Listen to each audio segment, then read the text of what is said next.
He was born free, but grew up in chains. He spent 27 years behind bars, yet came out without hate. He lost everything, his freedom, his family, his youth, and still forgave those who took it all. This is not just the story of a man.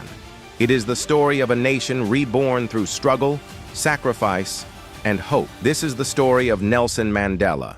Nelson Rolihlahla Mandela was born on July 18, 1918, in a small village called Umvezo, in the rolling hills of South Africa's Eastern Cape. His father was a local chief, his mother a strong woman of faith. The name Rolihlahla meant troublemaker, and perhaps destiny already knew who he would become. As a child, Mandela herded cattle and listened to elders tell stories of ancient wars and lost freedom. He dreamed not of power, but of dignity, the simple right to stand tall. When he was 9, his father died, and Mandela was sent to live with a powerful chief who adopted him as his own. There he received an education, something rare for black South Africans under white rule. He studied hard, quiet, but observant, driven by a fire even he did not yet understand. At 19, he attended Fort Hare University, the best black institution in the country. But when students protested unfair rules, Mandela joined them. He was expelled. That act of defiance was the first spark of a lifelong rebellion. In Johannesburg, he saw the cruelty of apartheid with his own eyes. Black workers were beaten, forced to carry passbooks, banned from white neighborhoods. Families were torn apart, their land stolen, their voices silenced. Mandela studied law, not for money, but for justice. He opened South Africa's first black law firm with Oliver Tambo, defending those who had no voice. He joined the African National Congress, the ANC, a movement fighting for equality. He spoke of peace, of unity, of one South Africa for all. But the government answered with violence. Protests were crushed, leaders arrested, people shot in the streets. The Sharpeville Massacre of 1960 left 69 people dead.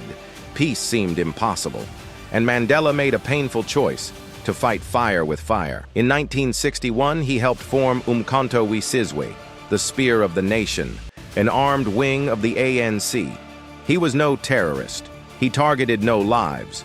He targeted symbols of oppression, power lines, military bases, government offices, but to the white regime, he became enemy number one. In 1962, Mandela was arrested, tried for sabotage, and sentenced to life in prison.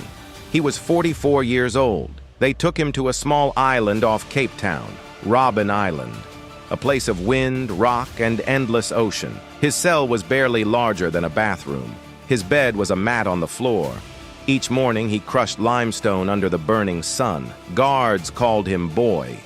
He was denied visitors for years. His wife, Winnie, was harassed. His children grew up without him. The world forgot his name, but Mandela did not break.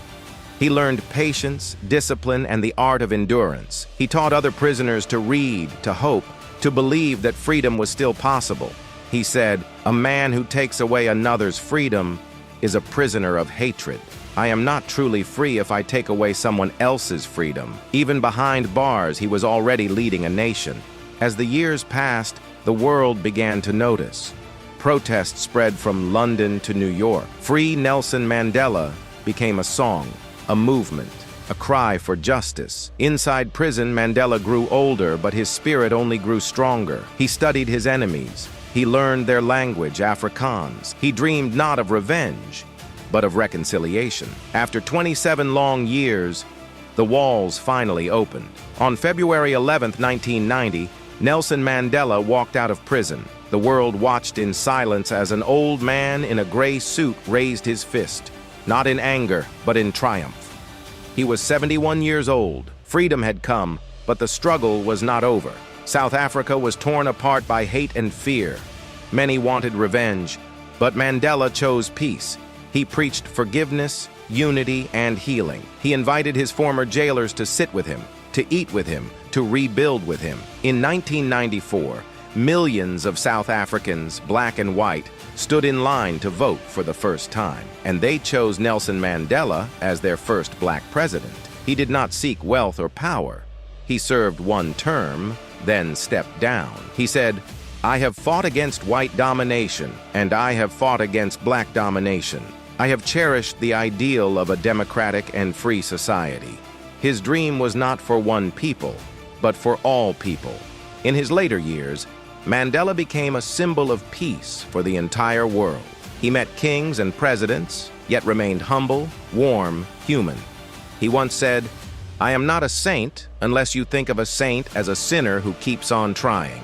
When he passed away on December 5, 2013, the world mourned, not just South Africa. Candles were lit in every corner of the earth, because in him, humanity saw itself, broken but unbowed. Nelson Mandela spent 27 years in a cell no larger than a closet, and walked out to change the world. He taught us that courage is not the absence of fear, but the triumph over it, that forgiveness is stronger than hate, and that even in the darkest prison, the human spirit can never be locked away. He entered history as a prisoner. He left it as a legend. Nelson Mandela, the man who turned pain into peace and chains into freedom.